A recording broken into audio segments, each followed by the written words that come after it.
Wow, this might actually work out. I'm not used to that. You guys showed up. This is great. First of all, I love you guys. Thank you so much for coming out. Hell yeah.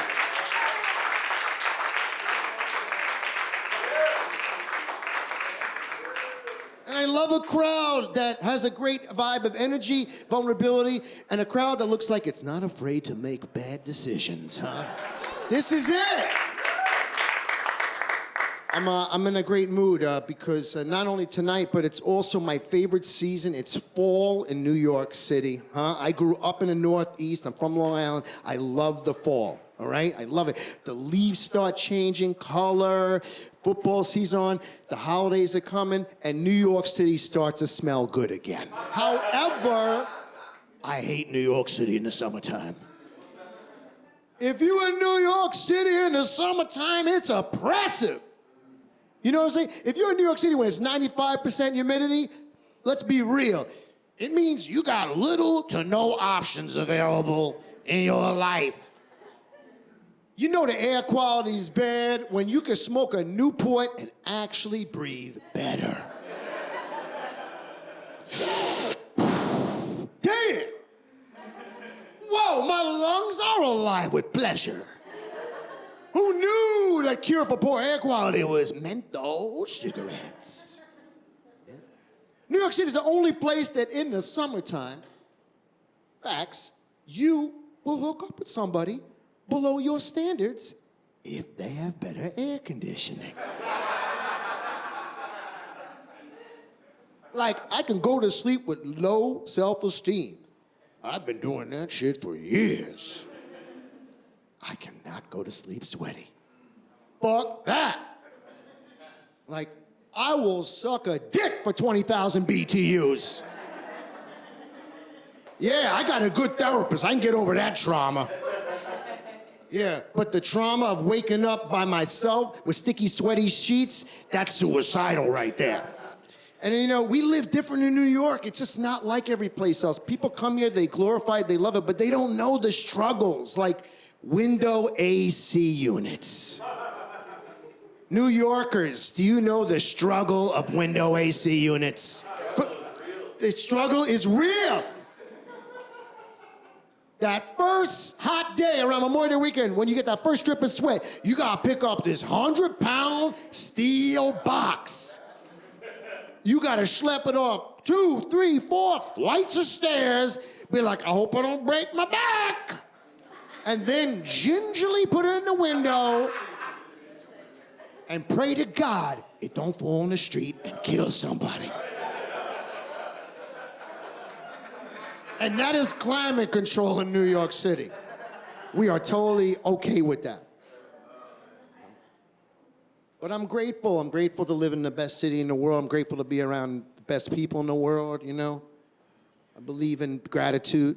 You gotta be grateful for shit. You know, I'm a glasses half full, you know, kind of guy. Give it up for gratitude. You gotta be grateful. It's very important. Yeah, gotta be grateful. You gotta be. It's like 2024. It's like gratitude or Wellbutrin. Hello. Gotta be grateful. And I'm a native New Yorker. My father was a hard-nosed Italian from Brooklyn. Yeah.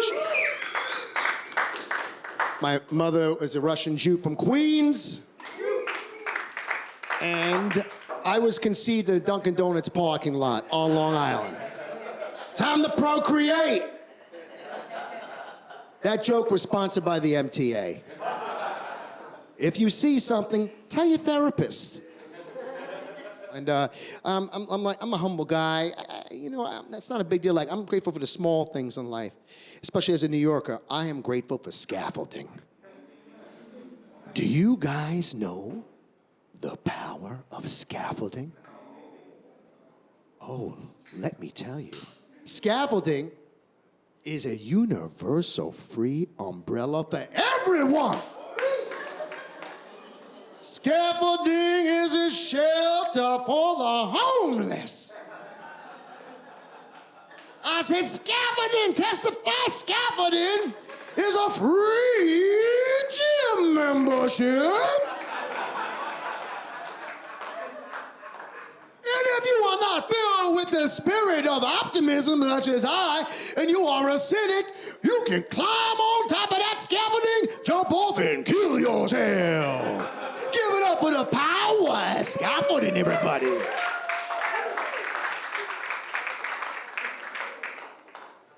I'm celebrating an anniversary. I'm a very sentimental. Where are my sentimental people at? Sentimental? Yeah.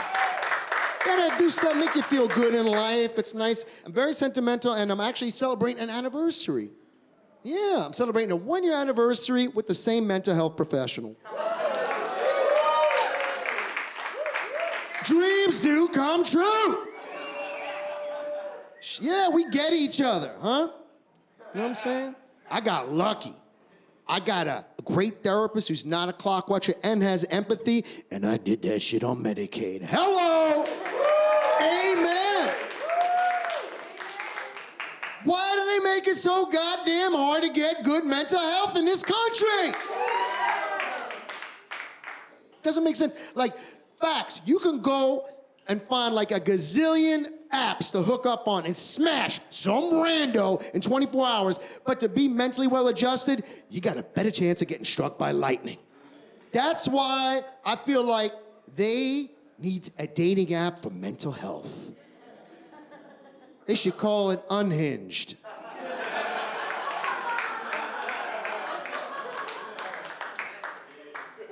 It's shit just like a regular dating profile, same thing. You know, we've all done it. We've all done the pro. You go on there, you're like, I'm in recovery, I have low self-esteem and mommy issues, save. Like, all right, let's go, catch a fish, let's go, yeah. I've been sober now for over 10 years, no drugs now. Yeah.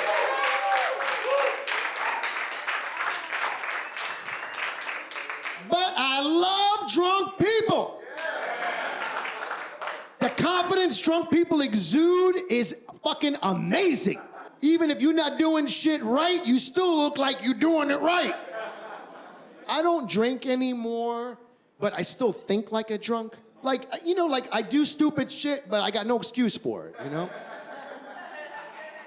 But I had to stop because I was a blackout drinker. I used to buy we have a little trust here, a little modicum of trust, and this is the late night crowd of bad decision making.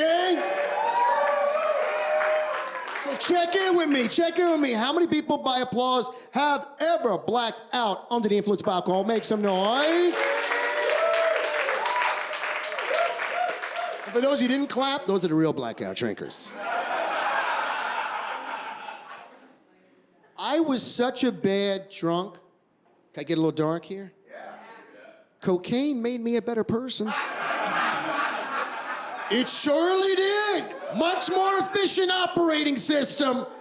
Because you know, when you do drugs and drink, you make all kinds of friends. They ain't the right ones, but you make all kinds. You will be telling your life story to somebody in a dive bar bathroom at 4 a.m. That's the kind of trust that gets built, you know? And you'll end up like making friends who inadvertently want to help you, but hurt you at the same time, you know? You know those people? You know, I remember one time I was gonna drive, and I was gonna get in behind the wheel, and you know, my friend did the right thing. He came up, he said, "Yo, Lee, come on, man.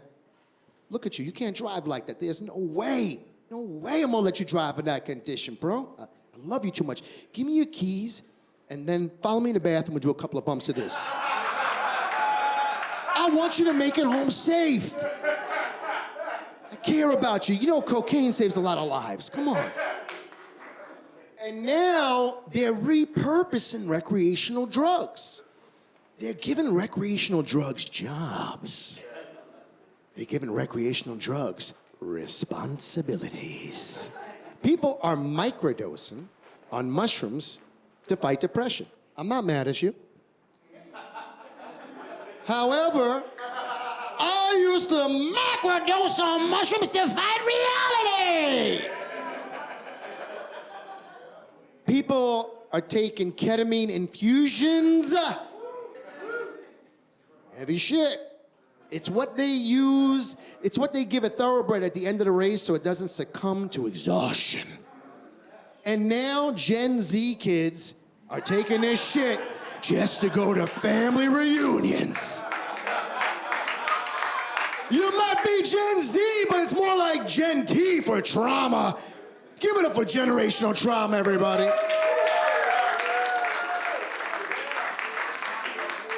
Let's really flip the script. Let's push the envelope, shall we? How about we repurpose cocaine to stop drunk driving? Hello? Tax that shit, legalize that shit, let's go. Give a 20 bag out in Pez dispensers at last call in every club, in every bar in America. We'll make money, we will end drunk driving, and there will never be traffic on the road at 2 o'clock in the morning again.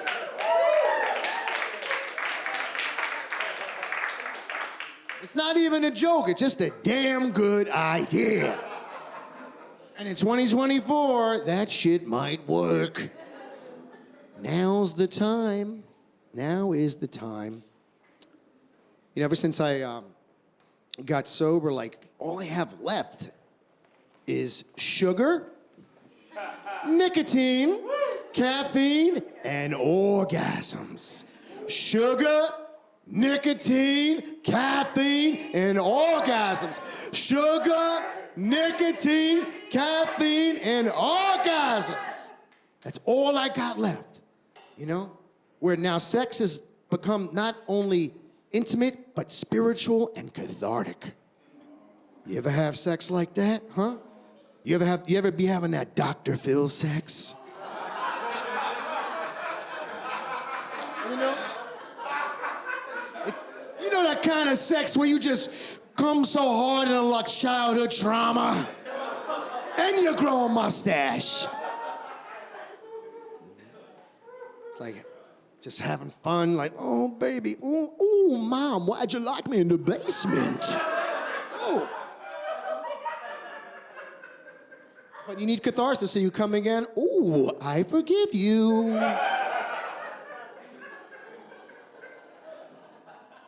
People, they want you to take pharmaceuticals. We love selling shit in America. We want to sell everything. You can't sleep? We got shit that can help you. Ambien, Klonopin, Xanax, right? But that's the problem. We don't need to be medicated. We just need to be masturbated. I don't know how many people were here. How many people were here during the pandemic? By applause. Who stayed in New York during the pandemic? Yeah. Give it up for the real ones. Hello. Shit sucked. It's terrible. And that's why I have come up as a theory, like, if you move to New York, I don't care if you were here one day, but you stayed during the pandemic, you got your card, baby. You are in. That's it. You're in for life. And then the city just got totally cleaned out of all the people who weren't really committed to New York. As New Yorkers, we are used to hustle, bustle. We like noise, right? Yeah. Noise makes New Yorkers feel safe. In New York City, our ASMR is fire engines. That's peace. Peace. You know it's peace because when you leave New York and go somewhere real quiet, I'm like, I don't like this shit at all. Somebody's gonna die in this movie. What the fuck's going on? The fuck?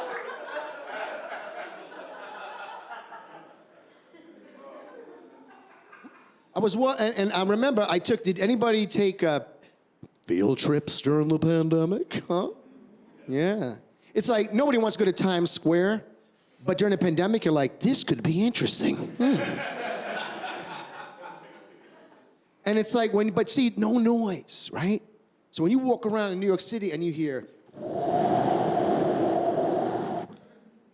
that shit's unsettling. Yeah. You start getting paranoid, and I'm not gonna lie, I was like walking around. I was like, what the huh? Yo, these pigeons been following me for 6 blocks. Something very interesting happened as a byproduct of the pandemic. Crime went up 27%. Assaults and robberies. Were you guys aware of that? Yeah, is that by 27%? Yeah, that's right, 27%. New York is back, baby! We doing those pre-Giuliani 90s numbers again, huh? Because a dangerous New York is an affordable New York.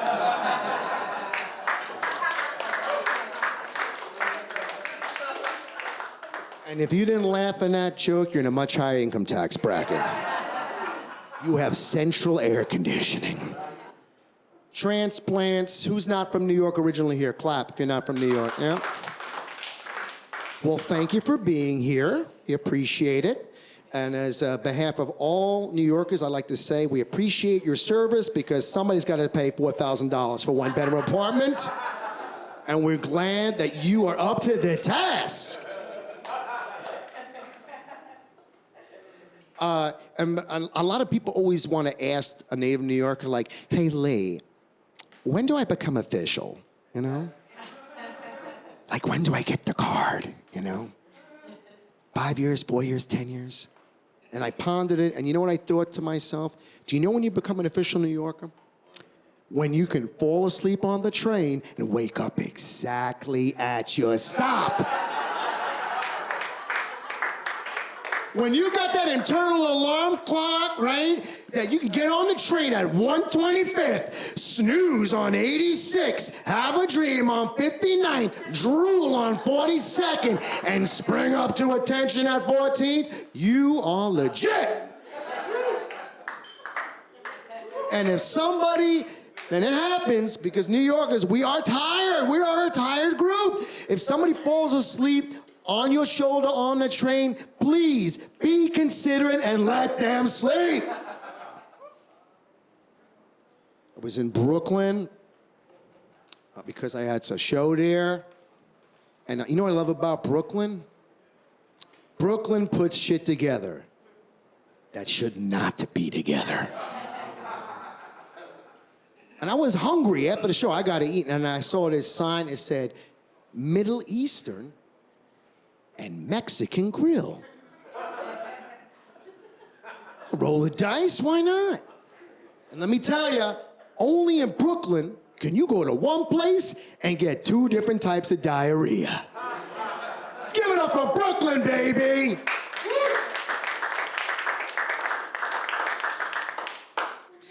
I think we're too judgmental as a society, you know? Especially dudes to other dudes, we're the worst. You can't be wearing your heart on your sleeve with other dudes. No, they will make you feel like a piece of shit. That's what they do. Can't say anything. You can't, you know what guys do? They wait for you to say fucked up shit so they can roast you in front of everybody else. That's what they fucking do, you know? I remember one time I was like telling my boy, because, you know, like I enjoy, sex to me, like I said, it's cathartic, it's spiritual, and it's intimate. Those 3 things, cathartic, spiritual, and intimate. You gotta open up all the fucking chakras. You understand what I'm saying? You understand what I'm saying? You gotta open up all the chakras. You gotta make sure you get a finger in your ass when she's blowing you. That's what I'm saying. Don't be afraid to push the button of spiritual relief. I told my friend this, and what did he go? Yo, that's mad gay, bro. That's mad gay. I'm like, man, come on, dude. This is 2024. What are you talking about? It's like, yo, it's mad gay. I'm like, bro, let me tell you something. Did you know that gay men have a 67% lower incidence of prostate cancer than straight men? Yeah, because of all the stimulation, right? Guys walk around with them tight prostates with cramps and shit in it. Little crampy prostate. Ugh. You know it's a bad thing when it sounds like the name of a punk band. Crampy Prostates. Terrible. Not a fan of genetics because I don't like things. I don't like an unlevel playing field. Let me be honest with you. I just don't. You know what I'm saying? I don't think it. You know what? Like I can't. Like you know, ever hear that saying? You got to play the hand you dealt. Yeah. Fuck that. I want a new hand. I want a redeal. Like every human should get one cosmic redeal in their life. You fuck that up, it's on you, but you get one, you know? Like I inherited two things from my mother, anxiety and long nipples. And when you're a teenage boy with long nipples, it gives you anxiety. I also inherited these small hands. I hate this shit. Little fucking wrists. What is it? Does any ladies know their ring size? What's your ring size? 6? Yeah, 6? Like, yeah, I'm like a fucking 6, and you're like a $1.10 soaking wet. Yeah, I'm like a freaking 40-year-old dude with a beard, and I got the hands of a child. Pisses me off. Every time I touch myself, I feel like a pedophile. Too soon? Let's give it up for all the Catholic school graduates in the house tonight. Hello. How them lawsuits coming? I get into these deep dives on YouTube. When you're an addict, you find anything to fucking obsess about. I swear to God, you go down the weirdest YouTube holes. You ever been down like I watch, this one's not that bad, but I've been watching like chiropractic adjustment videos. Oh my God! So good. So good. You know? Because I like to crack my neck. I'm always like, I'm a neck cracker. Where my neck crackers at? Neck crackers! Yeah, I like to crack my neck. You ever be cracking your neck like you're about to do it and you're doing it and you're like, is this gonna be the last time? Do I got one more good one left in me? You be rolling the dice, you're like, luck be a lady tonight. Hey, luck be a lady tonight. My health insurance doesn't cover chiropractic care. You ever date anybody with mental illness? Who's been to that party, huh? Who's been to that fucking tent of destruction? Man, it's great, right? And it's hard, man. I have a lot of empathy for people with mental illness, and I believe in medication for people who have chemical imbalance. It's very important, and I don't, I'm not dismissing and minimizing that. However, it's kind of nice to get them off the meds for a week, just to get a little fucking nuts. You know what I mean? Just like, can you start role playing like, baby, this is what I want to do. I don't want you to take your Klonopin for 5 to 7 days. And then when the voices in your head of the anxiety profess themselves, huh? We can finally have that threesome we've talked about, huh? And then let me find one of the personalities that likes anal and say hello to them, huh? I told you, sex is very cathartic for me. What do you want? I go down those other YouTube holes like notorious serial killers of the 20th century. Yeah, right? Let's give it up for true crime. Yeah. Because I don't care how well adjusted you are, you could come from a Brady Bunch family, you know what I'm saying? Everybody loves a hot fucking serial killer, huh? Shit's great. I remember they had this thing like, I watched this show about, during the pandemic, I was on a deep dive. I was watching everything on Netflix. We all were. I watched the Dahmer thing. You guys see that one? Hell yeah. So people hear the name Jeffrey Dahmer, they think, ooh, psychopath, serial killer, but they don't know how revolutionary and progressive Jeffrey was. I mean, Jeffrey Dahmer, he was eating black dicks way before the Kardashians were even born.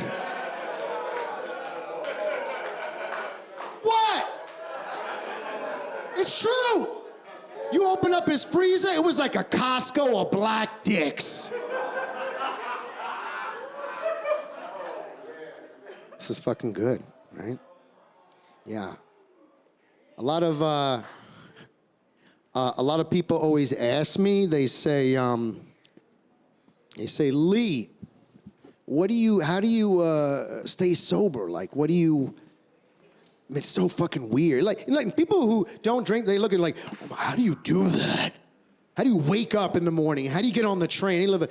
Because life's fucking hard, man. You know what I'm saying? And I've developed a very pragmatic, healthy, and constructive way to deal with life on life's terms and sobriety. And before I leave, I'd like to share that with you. Is that okay if I share it with you guys? Yeah? So what I like to do is, okay, everybody can join me if you want. I like to close my eyes, clear my mind. Take a deep breath, everybody. Inhale. Exhale. Let all the bad energy out. Open up the chi, right? Now think about all the good things you have in your life, all the gratitude, right? Think about somebody who loves you, right? Call that person who loves you. Go see that person who loves you. And then fuck your feelings away. Lord, you gotta fuck your feelings away. Woo! You gotta fuck your feelings away. You gotta fuck your feelings away. When your boss is dismissive on your job, what you gonna do? You gonna fuck your feelings away.